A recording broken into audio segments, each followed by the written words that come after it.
Esse cara vai contar a experiência que ele teve com a bebida chamada ayahuasca. Você não sabe o que é? Olha só. Alguém aqui nesse perfil já tomou ayahuasca? Galera, eu tô com um relato aqui sobre isso e é algo super curioso porque eu nunca tomei. Eu tenho uma certa curiosidade, eu acredito que muitas pessoas também, mas enfim, pega teu cafezinho. Vamos lá para a história de hoje. Oi, Kelly, tudo bem com você? Sim, tudo bem. Eu me chamo Fulano e eu quero te contar a minha experiência com a ayahuasca. Eu acredito que vai ser longa essa história, eu nem sei por onde começar. Mas, vamos lá. Hoje eu tenho 35 anos e essa história é depois da pandemia. Eu já estava num processo de mudança e amadurecimento, enxergando coisas que eram para o meu crescimento e eu não entendia, cortando algumas amizades que eram amigos apenas naqueles momentos. Nunca fui uma pessoa espiritualizada, eu era 100% ateu, mas sempre ouvi falar da grande mudança que esse chá fazia na vida das pessoas, principalmente para curar doenças e dores do coração. Na minha primeira intenção era ter uma experiência psicodélica bem forte, mas o chá não é para isso. Ele me mostrou que o seu poder é de verdade, não é uma brincadeira igual eu imaginava. Vamos lá. Era uma cerimônia de poucas pessoas. Eram 6 pessoas consagrando e 2 guias responsáveis.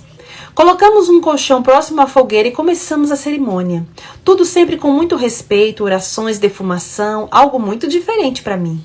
Tomei o meu primeiro gole. Era um chá grosso, de um sabor horrível, nunca coloquei nada na boca com tal sabor. Um gomo de laranja ajudou muito a conseguir ingeri-lo.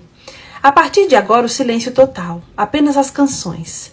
Na primeira hora de meditação, eu já estava começando a me cansar de ficar ali parado, pensando. Tinha mais 5 horas de espera e nada de eu viajar. De repente, me pego olhando fixo para a fogueira. Igual quando a gente acorda de manhã e fica olhando fixo para o nada, até terminar de fazer um download mental. Pois bem, nessa hora, começou a girar a fogueira e tudo em minha volta ficou balançando. As cores vivas, bem fortes. A minha própria mente conversando com o meu eu. Era como se eu estivesse falando com as cores. Uma divindade eu não sei explicar. E essa voz começou me perguntando: no que você acredita? E eu fiquei pensando em silêncio, não conseguia responder aquela pergunta. Nisso eu já não estava mais presente naquele local com as pessoas deitadas em uma fogueira. Eu só ouvia um som leve de música e o estalar da fogueira. Comecei a olhar para dentro de mim, para o meu passado. Começou no berço, no canto da parede, ao lado da cama dos meus pais, fazendo um som rangendo. Eram os meus pais, namorando. Eu ouvindo a minha mãe e aquilo não era uma coisa boa. Meu pai estava forçando a minha mãe a fazer coisas com ele.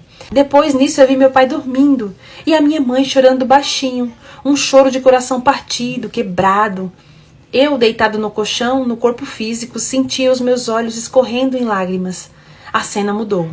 Meu pai chegou extremamente alterado, brigando muito com a minha mãe, porque ela conversou com outro homem que era amigo dele, xingava ela de muitas coisas. Aquilo me doía, cada vez mais eu sentia o meu corpo físico chorando e angustiado, até que ele jogou gasolina nela e começou a atacar.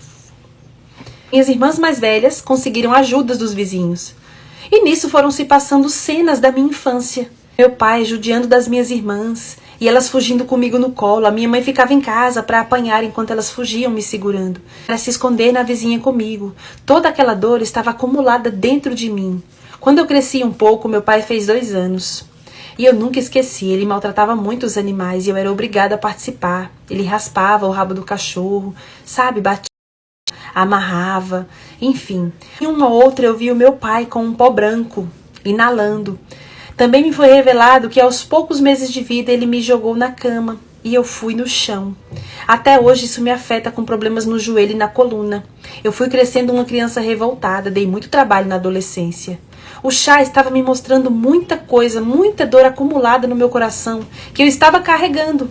Tinha as dores das minhas irmãs e da minha mãe acumulados em mim.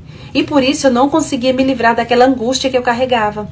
A cada revelação, dores escondidas estavam fazendo mal para mim. Eu era forçado a vomitar.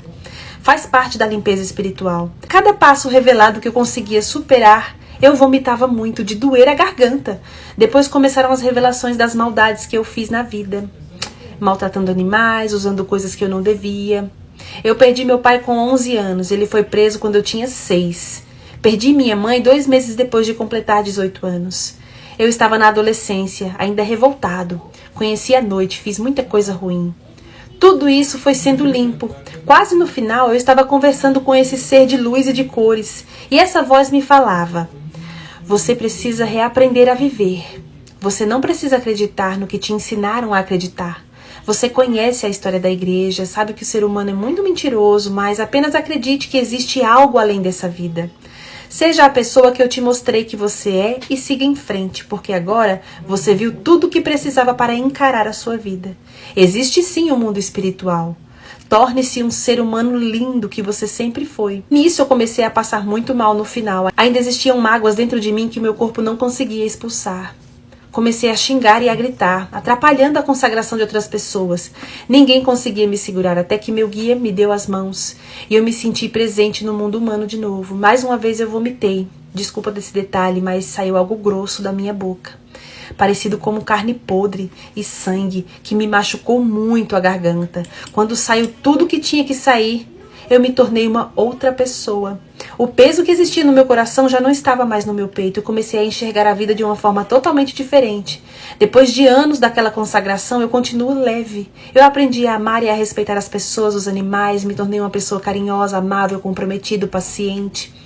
E não julgo as pessoas, pois todos estamos aqui vivendo vidas humanas. Então, quem sou eu para olhar para o outro e não entender a sua dor? Kelly, desculpa ser grande esse texto, mas eu acredito que os detalhes da minha história serão algo importante para algumas pessoas que ouvirem essa história. E para finalizar, a ayahuasca é para todos, mas nem todos são para a ayahuasca. Um conhecimento milenar. Observação, pode me chamar de fulano. Meu amigo, que experiência. Nossa. Eu já ouvi falar que a ayahuasca, ela tem esse poder, né? Para cada pessoa, ela age de uma forma diferente, né? Para esse protagonista da história de hoje, foi assim. Ele precisava resgatar esse eu dele do passado, o qual sofreu muito, passou por muitas situações ruins, que moldaram ele para ser essa pessoa que ele era antigamente, né? Antes de passar por essa experiência. Mas para algumas pessoas a ayahuasca ela age de formas diferentes, né? Ela mostra outras coisas, você tem, é muito individual, né? Cada um tem ali a sua vivência, mas pelo que eu sei, assim, pelo que eu vejo, que as pessoas comentam, que eu meio que procuro por aí, parece que é uma ajuda espiritual mesmo, é uma experiência espiritual que você tem que é para te ajudar. Que bom que te ajudou, meu amigo, que bom. Muito ruim você reviver situações que você não gostaria, mas você precisava disso, porque isso estava preso em você, isso estava ali, ó, na mochila, nas suas costas, e esse peso você não tinha que carregar. Então, ainda bem que você conseguiu colocar tudo pra fora, né? É isso. Obrigada pelo seu relato, tá? Obrigada mesmo. E pessoas que já tiveram alguma experiência com esse chá, coloca aí nos comentários como é que foi pra você. Um dia eu vou criar coragem, gente, pra testar isso aí. Eu tenho muita curiosidade, mas eu tenho um certo medo. Mas é isso. Gente, que coisa, né? Eu não conhecia essa bebida. Eu, na verdade, nunca ouvi falar, né? Mas que bom que isso serve pra melhorar as pessoas espiritualmente, né? E transformar as pessoas em seres humanos melhores. Como ela falou, pelo que ela falou, cada pessoa é individual. Eu vou dar mais uma pesquisada para saber sobre esse chá, né? Mas eu acredito que seja algo que tem que ter muito respeito quando você vai tomar, né? E você tem que ter, querendo muito, tomar isso, porque realmente é algo que vai transformar você. Ainda bem que ele tomou, né? Para ele tirar esse peso dele e transformar a vida dele. Comenta a opinião que você assistiu desse vídeo. Esse foi o vídeo de hoje. É um prazer te ter aqui. Até o próximo vídeo. Tchau!